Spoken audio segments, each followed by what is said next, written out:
Hi, I'm Dr. John Kenworthy. Welcome to the short tutorial on your brain on anxiety and stress. It is essential to know how our brain responds to the stimuli which trigger an anxiety response so that you are equipped to deal appropriately with anxiety. Let me highlight the key areas of your brain that are involved, and then I will explain what happens inside the brain. The thalamus is the central hub for sights and sounds. The thalamus breaks down incoming visual cues by size, shape, and colour, and auditory cues by volume and dissonance, and then signals the cortex.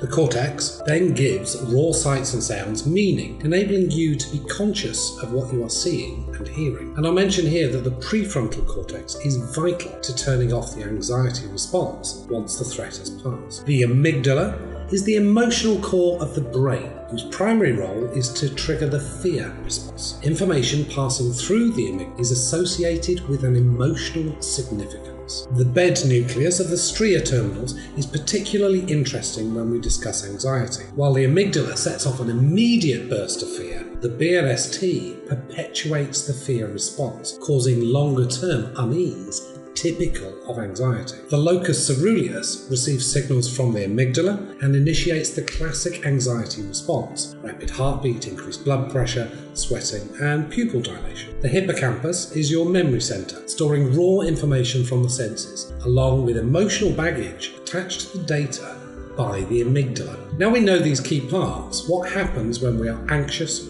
stressed, or fearful? Anxiety, stress, and of course fear are triggered primarily through your senses. Sight and sound are first processed by the thalamus, filtering incoming cues and sent directly to the amygdala or to the cortex. Smell and touch go directly to the amygdala, bypassing the thalamus altogether. This is why smells often evoke very powerful memories or feelings. Any cues from your incoming senses that are associated with a threat in the amygdala, whether that threat is real or not, current or not, are immediately processed to trigger the fear response. This is the expressway.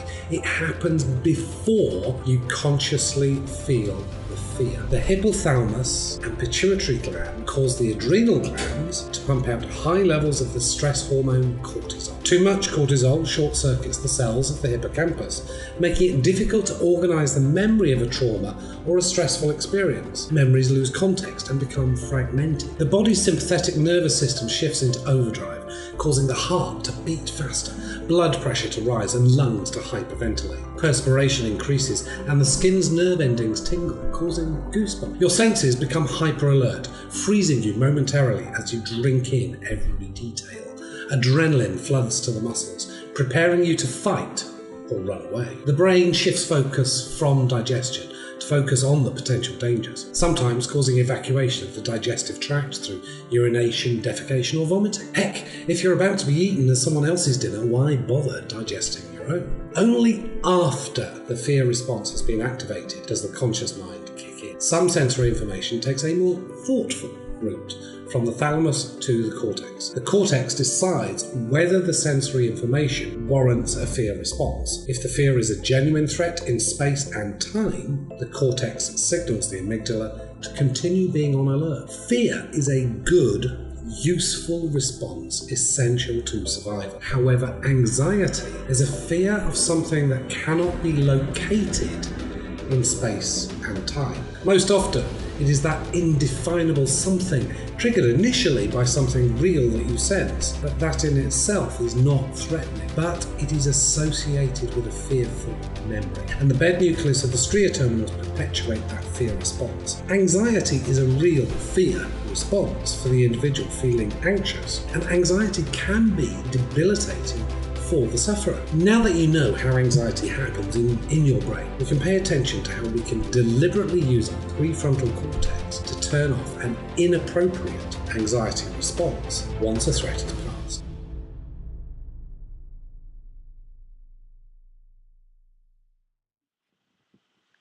Okay, this is me attempting to make a video.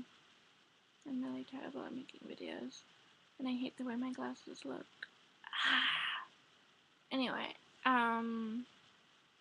so I've been looking at the shit various people say memes. Some of them are funny. I can't really hear a lot of them very well because they don't have subtitles or transcripts mostly. But a couple of them did, which was nice. But my favorites didn't, so that sucked.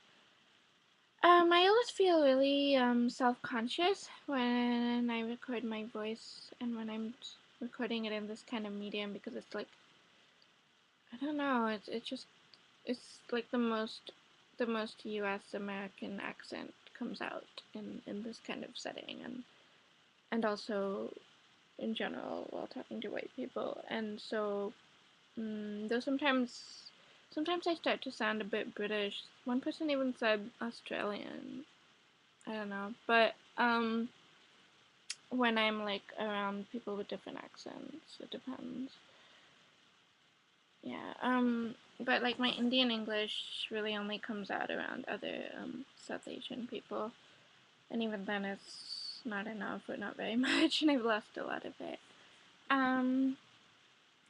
So I'm terrible at recording videos. I've hardly ever done this, and the last time I tried on YouTube, it didn't work. I don't know. There's something wrong with my webcam, and now I think the audio quality isn't very good. So that's also really upsetting. I feel like I need to like be really up close or something. I don't know.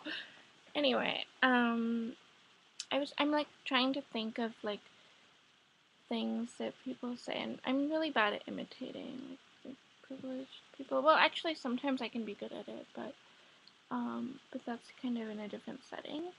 Oh no, I'm ending my sentences with question marks. You know, I really hate these glasses. I really, really hate these glasses. I'm gonna take them off. Okay, that's much better. Now, even if I look terrible, I don't really have to see myself so well. I just see blurriness. Awesome. Now, yeah. Anyway, so I am. Oh, the other thing is that I'm acting like chirpy and happy, and I'm really not chirpy or happy, and I I hate that I kind of like put on that front a lot, you know, and that I have to, and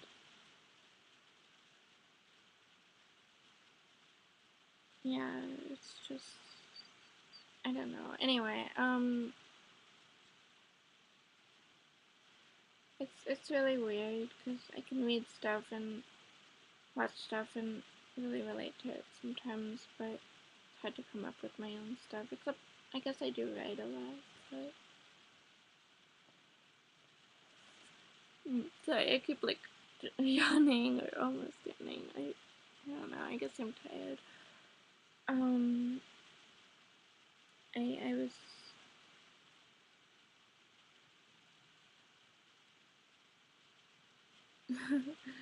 You know, my father,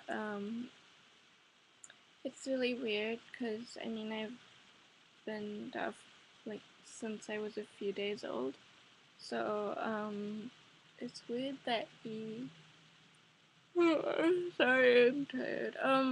It's weird that he still doesn't get stuff. But like I don't know. Like at one point, you know, I'm like telling him that you know, I'm sorry I couldn't hear what my cousin was saying in this YouTube video, and then he's like, "Oh, even with your really good hearing aids, you still can't hear? Oh my gosh!"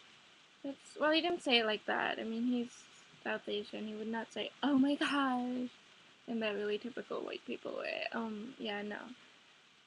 I don't think he would even parody it because I feel like it's just not something he would say. I don't think. Anyway. But no, he was just like, wow, I'm yawning so much. What is wrong with me? Okay, so it was like he said something like, even with your hearing aids, that's terrible. Like, and you know, like, I don't know, it just made me feel really bad because I don't know. I mean, my mother gets stuff sometimes a little bit better with my hearing aids, but she still doesn't really get it either. So, yeah. Um, It's also like this constant thing where I feel like I have to prove I'm deaf, and the thing is that a lot of people would call me hard of hearing or hearing impaired rather than deaf because I can hear pretty well with my hearing aids. Um, but I identify as deaf, and I don't think that's wrong. I think that the deaf community is made up of a lot of people, including people who identify um, as hearing impaired or hard of hearing. And it's not that I don't like those terms. Like, I think they're completely valid for those who identify with them. I just I don't like them for myself. Probably because I use them so much, and I still have to use them so much. Okay, I need to not rock back and forth on my legs. Yeah. I'm getting really worn out. This is too stressful. Maybe.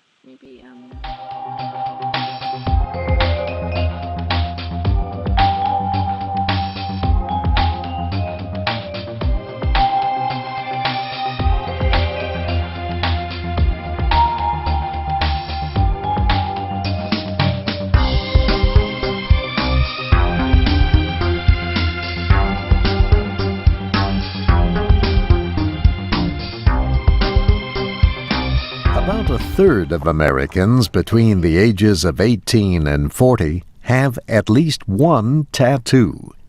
As they grow older, some of them are having their tattoos removed.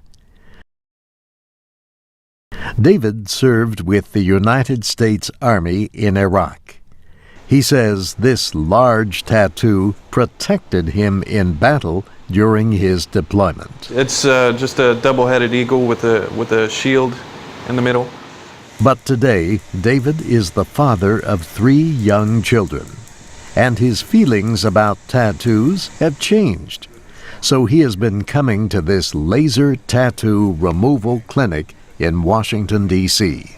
I didn't happen to think, one day I was going to have kids and what they were going to think about it. And with my recent addition, I just had a newborn baby in the house. And I'd really like it if he never even saw it.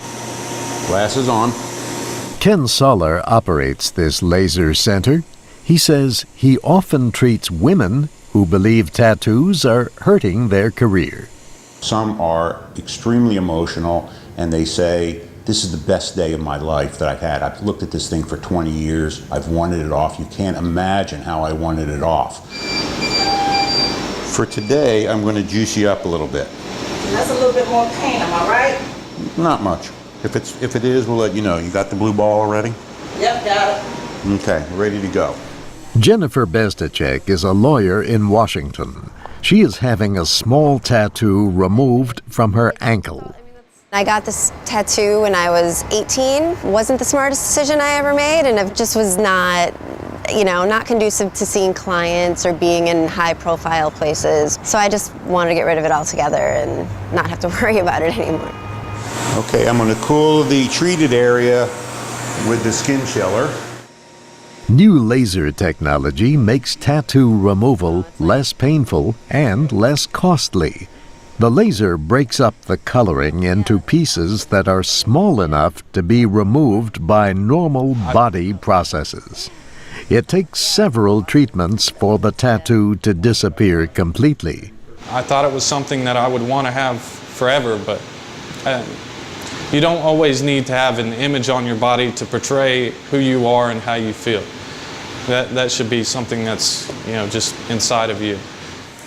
I'm Steve Ember.